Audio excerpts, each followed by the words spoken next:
शनि के नाम से ही हर व्यक्ति डरने लगता है। शनि की दशा एक बार शुरू हो जाए तो 7.5 साल बाद ही पीछा छोड़ती है। लेकिन हनुमान भक्तों को शनि से डरने की तनिक भी जरूरत नहीं। शनि ने हनुमान को भी डराना चाहा, लेकिन मुंह की खानी पड़ी। आइए जानते हैं कैसे। महापराक्रमी हनुमान अमर हैं। पवन पुत्र हनुमान रघुकुल के कुमारों के कहने से प्रतिदिन अपनी आत्मकथा का कोई ना कोई भाग सुनाया करते थे। उन्होंने कहा कि मैं एक बार संध्या समय अपने आराध्य श्री राम का स्मरण करने लगा तो उसी समय ग्रहों में पाप ग्रह मंदगति सूर्य पुत्र शनि देव पधारे। वह अत्यंत कृष्ण वर्ण के भीषणाकार थे। वह अपना सिर प्राय झुकाए रखते हैं, जिस पर अपनी दृष्टि डालते हैं वह अवश्य नष्ट हो जाता है।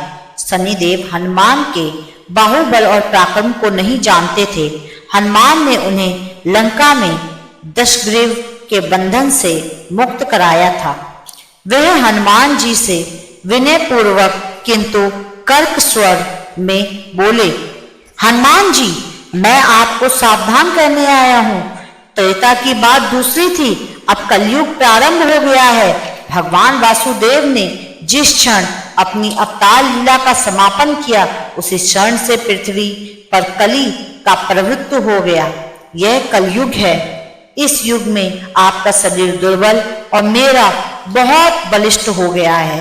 अब आप पर मेरी 7.5 की दशा प्रभावित हो गई है। मैं आपके शरीर पर आ रहा हूं।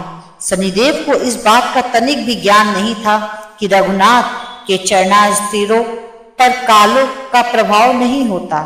करुणा निधान जिनके हृदय में एक क्षण को भी आ जाते हैं, काल की कला वहां सर्वथा निष्प्रभावी हो जाती है। प्रारंभ के विद्वान वहां प्रभुत्वहीन हो जाते हैं। सर्व समर्थ पर ब्रह्मा के सेवकों का नियंत्रण और संचालन पोषण प्रभु ही करते हैं। उनके सेवकों की ओर दृष्टि उठाने का साहस कोई सुर असुर करे तो स्वयं अनिष्ट भाजन होता है। शनिदेव के अग्रज यमराज भी प्रभु के भक्त की ओर देखने का साहस नहीं कर पाते। हनुमान जी ने शनिदेव को समझाने का प्रयास किया कि आप कहीं अत्यंत जाएं। ग्रहों का प्रभाव पृथ्वी के मरणशील प्राणियों पर ही पड़ता है। मुझे अपने आराध्य का स्मरण करने दें। मेरे शरीर में श्री रघुनाथ जी के अतिरिक्त किसी दूसरे का स्थान नहीं मिल सकता।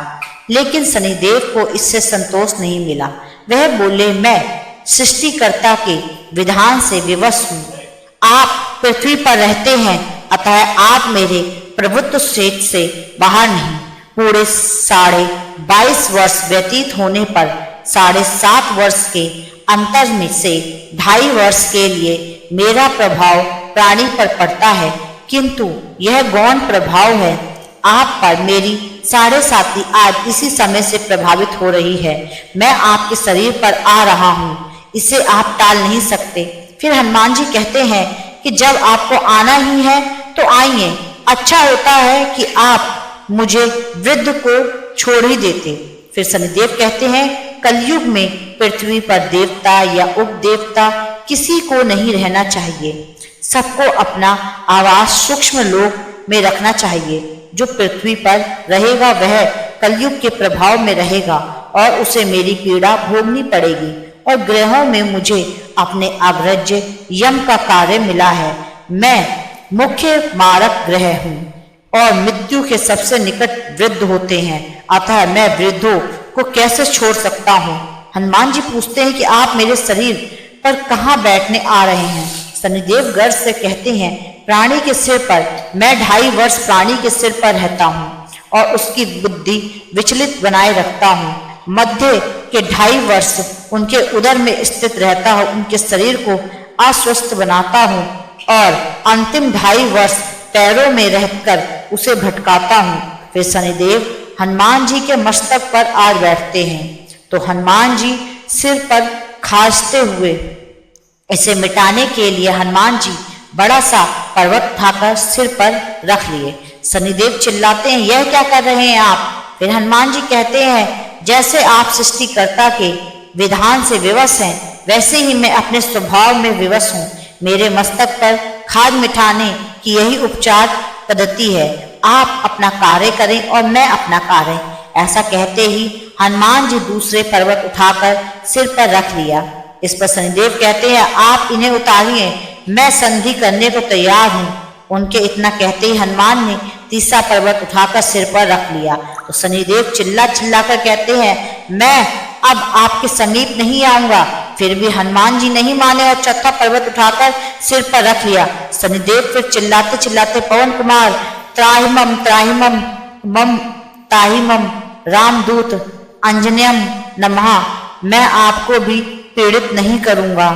जो आपका स्मरण करेगा मुझे उतर जाने का अवसर दें। हनुमान जी कहते हैं, बहुत शीघ्रता की, अभी तो पांचवा पर्वत बाकी है। और इतने में ही शनि मेरे पैर में गिर गए और कहा, मैं सदैव आपको दिए वचनों को स्मरण रखूंगा। आघात के उपचार के लिए शनिदेव तेल मांगने लगे। हनुमान जी तेल कहाँ से देते? वही शनिदेव आज भी तेल दान से तुष्ट होते हैं।